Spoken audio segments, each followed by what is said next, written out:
শুভ সকাল। সকালে হাঁটতে গিয়ে ডাঁটা শাক নিয়ে এসেছি। ডাঁটা শাক দিয়ে ভাজি করবো না কি রান্না করবো পরে চিন্তা করবো। খুব খিদে লাগছে। এখন রুটি দিয়ে চা দিয়ে, এটা আমার খুব পছন্দের খাবার। খুব খিদে লাগছে, চা বানাই নিছি, রুটি দিয়ে খাবো।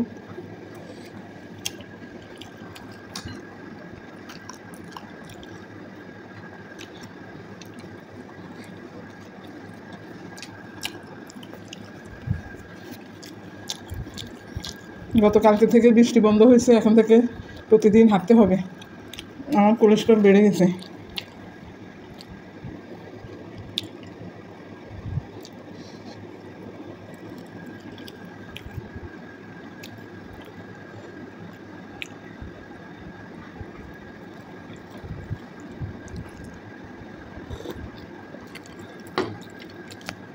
চা খেয়ে একটু রোদ্রে দাঁড়ালাম, একটু ভিটামিন শরীরে দেওয়া দরকার।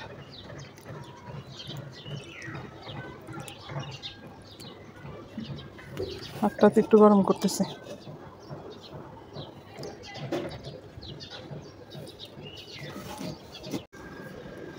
এই তো ডাঁটা কুটে ফেলছি। এটাতে আলু দিয়ে মাছ দিয়ে একটু রান্না করব, আর এটা ভাজি করব। সব কিছু কেটে কুটে রেডি করতেছি।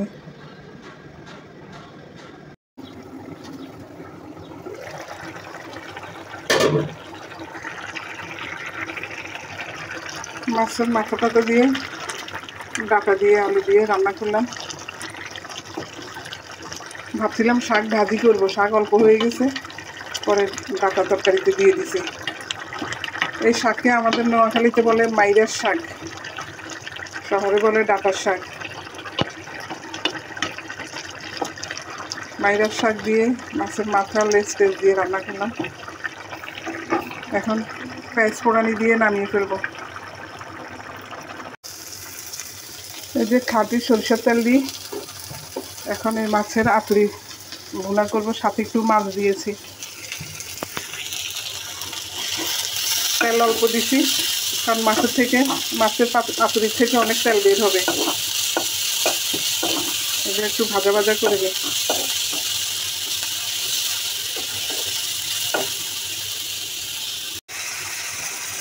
পেঁয়াজ আদা রসুন কষানোর পর মাছের আতুরিগুলো দিয়ে দিচ্ছি, আর হলুদ মরিচ ধনিয়ার গুঁড়া জিরার গুঁড়া সব দিয়ে এখন নেড়ে নিব।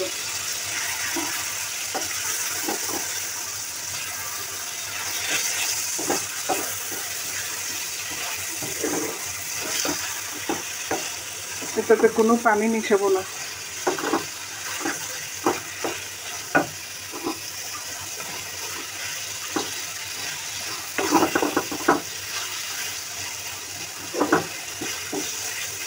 লবণ দিই না, একটু লবণ দিয়ে দিব। কীভাবে তেল বের হইতেছে। এটাকে দাঁড়াই দাঁড়াই কষাইতে হবে।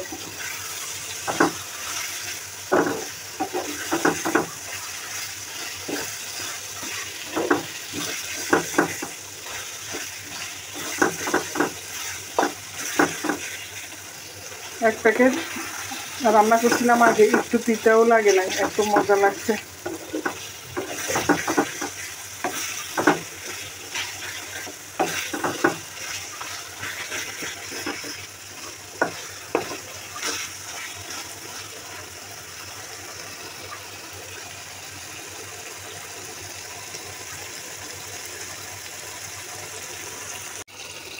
দেখেন কালারটা কি সুন্দর হয়েছে। এখানে একটা দুইটা টমেটো কেটে দিলে আরো ভালো লাগতো। টমেটো এখন একটু দাম বেশি, ওই জন্য কিনি না।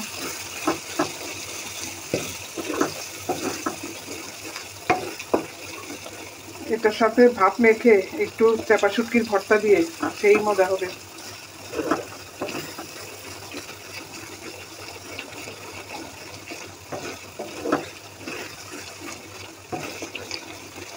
যেন কড়াইতে না লাগে, এভাবে দাঁড়ায় দাঁড়ায় নাড়তে হবে।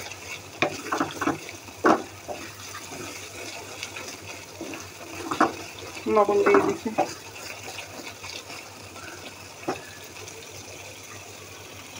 একটু পানিও দিই নাই, তেলের মধ্যে, মাছের তেলের মধ্যে এটা ভাজা হইতেছে।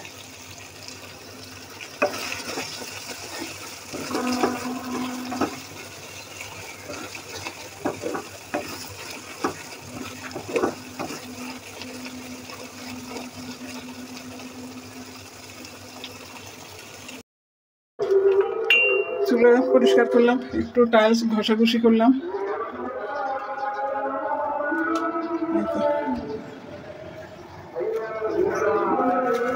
এগুলো তার কাটা দিয়ে মারছি, এখন একটু মুছে নিতেছে। কাজে মানুষ যদি পরিষ্কার করাইতে গেলে ভালো করে পরিষ্কার করেও না, আবার টাকা দিতে হয়।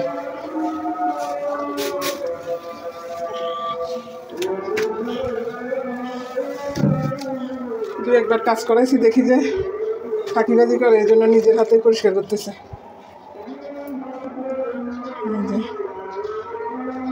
নিজের হাতে পরিষ্কার করলে অনেক সুন্দর।